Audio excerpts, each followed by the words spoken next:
সমগ্ৰ ৰাইজ, সমগ্ৰ নাৰী সমাজ, সমগ্ৰ ডেকা সমাজ, সমগ্ৰ ছাত্ৰ সমাজ নাগৰিকত্ব সংশোধনী বিধেয়কৰ বিৰুদ্ধে স্বতঃস্ফূৰ্তভাৱে ওলাই আহিছে। এতিয়া আৰু সৰ্বানন্দ সোণোৱাল, হিমন্ত বিশ্ব শৰ্মা, নৰেন্দ্ৰ মোদীয়ে যিমানেই সাম্প্ৰদায়িক ৰাজনীতি কৰক, যিমানেই স্থায়ী ভোট বেংকৰ কথা চিন্তা নকৰক, অসমীয়া জাতিয়ে কোনো পৰ্যায়ে নাগৰিকত্ব সংশোধনী বিধেয়ক মানি নলয়। এই বিধেয়কখন সম্পূৰ্ণৰূপে বাতিল কৰিব লাগিব।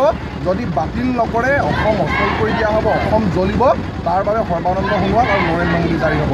এতিয়া ৰাইজৰ হাতলৈ আন্দোলনটো গুচি গৈছে। এইবাৰ আৰু সৰ্বানন্দ সোণোৱালৰ ৰক্ষা নাই। সহি কৈছে, বিজেপিয়ে গীত কৈছে, ইয়াৰ আমি প্ৰতিবাদ জনাইছোঁ। তৎক্ষণাত এই আইন বাতিল কৰিবলৈ আমি দাবী জনাইছোঁ। ইয়াৰ আমি অভিনন্দন জনাই মোৰ বক্তব্য সামৰিছোঁ। ইনকলাব জিন্দাবাদ, ইনকলাব জিন্দাবাদ, নাৰী শক্তি জিন্দাবাদ, অসমীয়া ৰাজ্য জিন্দাবাদ, নৰেন্দ্ৰ মোদী মুৰ্দাবাদ, সৰ্বানন্দ সোণোৱাল মুৰ্দাবাদ, বিজেপি RSS go back। ধন্যবাদ। ইনকলাব জিন্দাবাদ, কৃষক সমিতি জিন্দাবাদ, কৃষক সমিতি জিন্দাবাদ, নাগৰিকত্ব আইন সংশোধনী বিধেয়ক বাতিল কৰিব লাগিব। নাগৰিকত্ব আইন সংশোধনী বিধেয়ক ইনকলাব জিন্দাবাদ।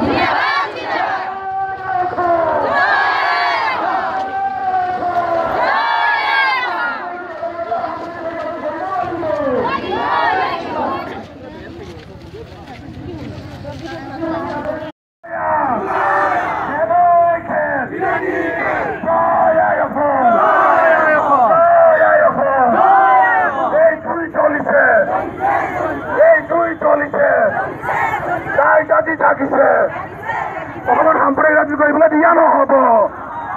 সাম্প্ৰদায়িক হিমন্ত বিশ্ব শৰ্মা go back, নিমাতী কন্যা সৰ্বানন্দ সোণোৱাল go back, নিমাতী কন্যা সৰ্বানন্দ সোণোৱালৰ কাম নাই।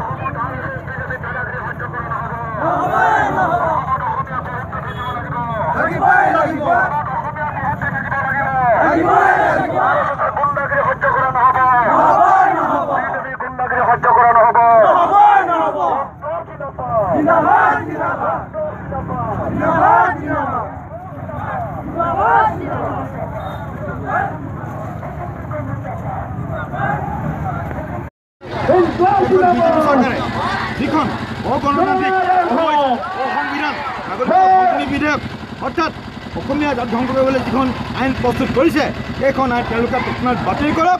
অন্যথা তেওঁলোকে অসমীয়া ৰাইজৰ ক্ষোভৰ সন্মুখীন হ'ব আৰু তেওঁলোকক উলিয়াই পোখাই বিজেপি দলটোক অসমৰ পৰা উঘালি পেলাই দিয়া হ'ব। কাৰণ তেওঁলোকে প্ৰতিশ্ৰুতি ভংগ কৰিছে, তেওঁলোক বিশ্বাসঘাতক, ফাঁকিবাজ। গতিকেলৈ এইসকল আচলতে প্ৰকৃততে এইসকল দেশত দুই বুলি আমি ক'ব লাগিব। কিয়নো বাহিৰৰ পৰা মানুহ আনি অসমত সংস্থাপন কৰি অসমীয়া জাতিক ধ্বংস কৰিবলৈ লৈছে। এইটো দেশভক্তি কাম নহয়, দেশপ্ৰেমৰ কাম নহয়, এখন দেশদ্ৰোহী কাম। গতিকেলৈ এই য'ত তেওঁলোকে নাগৰিকত্ব সংশোধনী বিধেয়কখন বাতিল নকৰে, ইয়াৰ ফলত যিকোনো পৰিস্থিতি উদ্ভৱ হ'ব পাৰে অসমত। এই পৰিস্থিতিৰ বাবে সম্পূৰ্ণৰূপে দায়ী হ'ব নৰেন্দ্ৰ মোদী আৰু সোণোৱাল চৰকাৰ হ'ব। ধন্যবাদ।